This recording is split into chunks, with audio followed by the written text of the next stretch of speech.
ख़ादीन व हज़रात, मैं बहुत शुक्रिया अदा करता हूँ, वेलकम करता हूँ प्रोफेसर जवेद अकरम साहब को।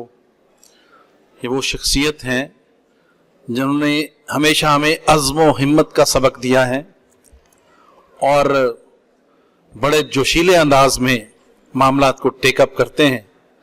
और मैंने नहीं देखा कि इनमें कहीं भी मुझे उम्र के हिसाब से कोई कमी नज़र आई। ये जितनी उम्र आगे जा रहे हैं इनका जोश व जज्बा बढ़ता जा रहा है माशाल्लाह। आज जिस सीट पे हैं इंशाल्लाह उम्मीद है कि आगे भी इसी सीट पे ये होंगे। मैं वेलकम करता हूं डॉक्टर जवेद अकरम साहब को, पीएमए के प्रेसिडेंट अशरफ निज़ामी साहब और डीजी हेल्थ साहब यहाँ तशरीफ लाए हुए हैं, मैं उन्हें वेलकम करता हूं। और हमारे प्रोफेसर साहबान हैं, सौलतुल्लाह साहब हैं और बहुत सारे और प्रोफेसर साहबान हैं, अमजद साहब हैं और मुख्तलिफ शोबों से, और मेरे तमाम जो साथी हैं जो ऑर्गेनाइज करते हैं पीछे बैठ के पूरी कॉन्फ्रेंस को, वो सामने स्टेज पे तशरीफ फरमा हैं। तो मैं सबसे पहले इन सब का शुक्रिया अदा करता हूँ।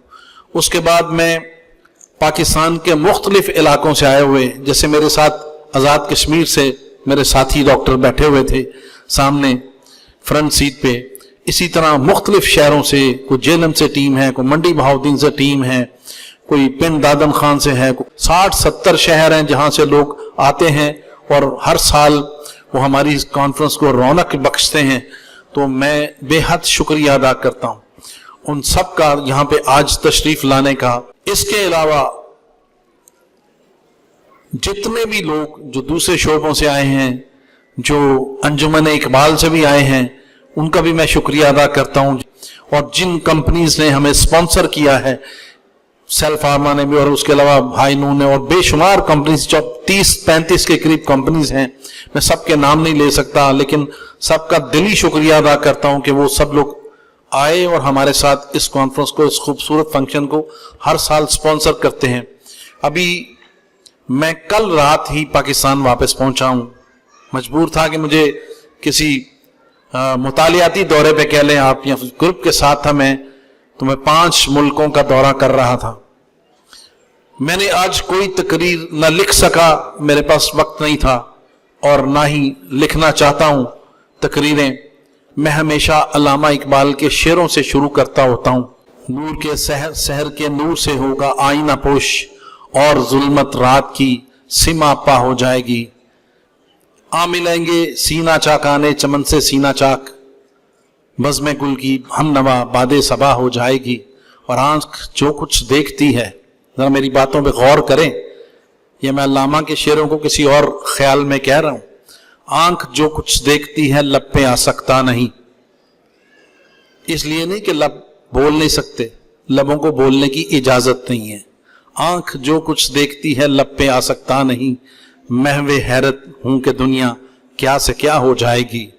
तो आज मैं बोलने का इज़्न तो नहीं है जो मैं दिल से चाहता हूं, लेकिन मैं सच्ची बात बताऊं कि मैं पहली दफा जिंदगी में ये सोचता रहा कि मुल्ला नसीरुद्दीन के कोई शेर ढूंढूं, उनका कोई कलाम ढूंढूं और उससे शुरू करूं बजाय अल्लामा इकबाल के, कि जिन हालात से हम गुजर रहे हैं। मैं 5 मुल्कों का दौरा करके आया और पिछले 1-1.5 महीने में मैं हैरान हो गया कि सब लोग हमारे साथ आजाद हुए। मैं सिंगापुर में गया, 65 में आजाद हुआ सिंगापुर, और उन्होंने मुझे बताया कि उनकी इकॉनमी 0 थी, 0, और उस पूरी कौम ने दिन रात मेहनत की और आज वो फाइनेंशियल हब है पूरी दुनिया का। वो अमेरिकन कॉलोनी है, जरूर है अमेरिकन कॉलोनी, तो हम भी तो अमेरिकन कॉलोनी हैं। हम कहाँ के हैं? हमारा तो ये हाल है कि ना खुदा ही मिला न मसाले सनम, ना इधर के रहे ना उधर के रहे। तो हम भी कॉलोनीज तो वहीं की हैं, लेकिन हमने कुछ ना किया। उन लोगों ने तरक्की करके आज शहर के पूरा शहर खूबसूरत, एक दुनिया में खूबसूरत तरीन शहर बना दिया, और पूरे शहर के नीचे बेसमेंट में भी पूरा एक शहर बसा दिया, हैरान कुन शहर बना दिया। इतना खूबसूरत है सिंगापुर। मैं मलेशिया में गया तो मुझे पता चला कि उनकी इकॉनमी, अल्लाह ने उन्हें एक पाम ऑयल दिया उसको ये नहीं हुआ कि चौधरी साहब कोई आ गए और चौधरी साहब सारा पाम ऑयल कट के ला गया अपने घर तो बेच देता। उन सारी कौम ने उस पाम ऑयल के जरिए तरक्की की। एक उनके पास सिर्फ थी, एक एग्रीकल्चर था उनके पास, थोड़ी बहुत उन्होंने टूरिज्म पे मेहनत की और वो उनकी अपनी इकोनॉमी बना ली। आज वो एक अमीर कौम है और मैं हैरान हुआ उनके सारे देख के, कुआलालंपुर देख के, क्या खूबसूरत शहर सजे हुए हैं, किस कदर दुनिया से टूरिज्म वहां पे आ रही है। मैं थाईलैंड में गया जो कि एक बुरा लफ्ज इस्तेमाल कर रहा हूं था, गरीब कौम थी, भूखों मरते थे, और मैं बैंकॉक को देख के आज हैरान हो गया कि उन्होंने कितना जबरदस्त शहर बना लिया। मैंने पूछा तुम्हारी इकोनॉमी क्या है? उन्होंने कहा जी हम एग्रीकल्चर में और इलेक्ट्रॉनिक्स गुड्स बेचते हैं।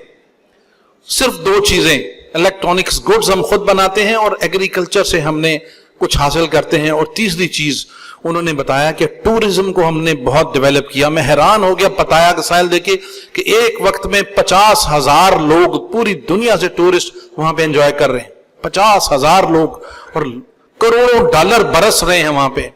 टर्की में देखा मैंने, मैं हैरान हूं, टर्की टूरिज्म में, सिर्फ टूरिज्म में टर्की के लोग $40 बिलियन हर साल कमाते हैं। उसके बावजूद उनकी इकोनॉमी बड़ी हल्की जा रही है, $40 बिलियन कमाते हैं। पाकिस्तान $1 बिलियन के लिए, सिर्फ $1 बिलियन के लिए दुनिया के पीछे पीछे फिर रहा है और झुक रहा है, जमीन पे सजदों में गिर रहा है पाकिस्तान $1 बिलियन के लिए। इसमें गलतियां कहां हैं? हमारी अपनी गलतियां हैं। इन सारे मुल्कों में, मैं कतर में चला गया, मैं आज कोई मुसज्जा क्या मुरस्सा तकरीर नहीं करना चाहता, शेरों से भरी हुई बहुत कर ली है, तो मेरा दिल चाहा कि मैं आपको थोड़ा सा दुनिया का व्यू पेश करूं कि हम कहां खड़े हैं और दुनिया कहां जा रही है। मैंने कतर में देखा, कतर भी अमेरिकन लॉबी है, वो क्या दुनिया में उन्होंने एक रेगिस्तान था। मेरे साथ एक मेरा हमसाया पायलट कहता है कि कतर का एयरपोर्ट था, खेमों से सजा होता था, खेमे होते थे कतर का एयरपोर्ट। आज दुनिया का हसीन तरीन एयरपोर्टों में से एक एयरपोर्ट है, दुनिया के हसीन तरीन। और किस तरह उन्होंने अपनी इकोनॉमी को तरक्की दी है। मैं कतर के जिस कोने में गया, मुझे लगता था कि डॉलर बरस रहे हैं, लाखों करोड़ों डॉलर यहां पे लगे हुए हैं, इस तरह बरस रही थी दौलत वहां पे।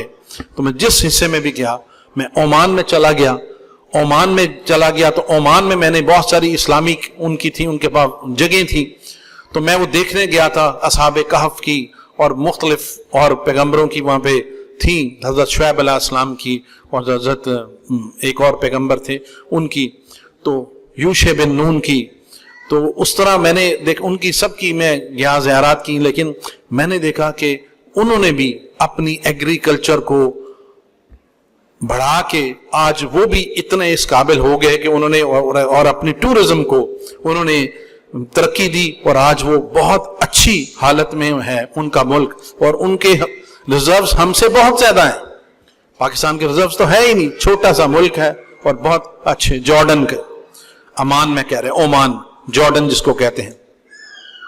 तो मैं आपको ये बताना चाह रहा हूं कि मैं बड़े बड़े मुल्कों की बात नहीं करता, मैं उन सब की बात कर रहा हूं जो हमसे बाद में आजाद हुए हैं, हमसे बाद में उनको मौके मिले तरक्की करने के।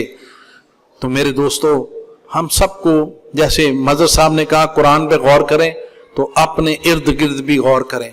हम सब क्यों पीछे हैं, हम सब क्यों दबे हुए हैं, हम कर्जों तले दबे हुए हैं, हम सब, हमारी मोरालिटी खत्म हो चुकी है।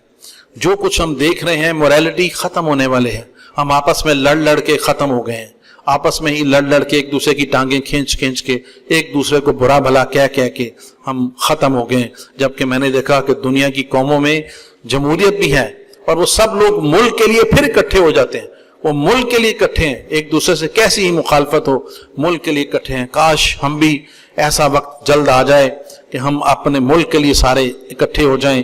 काश मक्तदर कुव्वतों को भी ये समझ आए कि पाकिस्तान के लोगों को अब कुछ दुनिया जैसा भी बनना है, हमें अपने बच्चों को क्या दर्स देना है, बच्चों की एजुकेशन किस तरह करनी है, हमारी सेहत का क्या हालत है।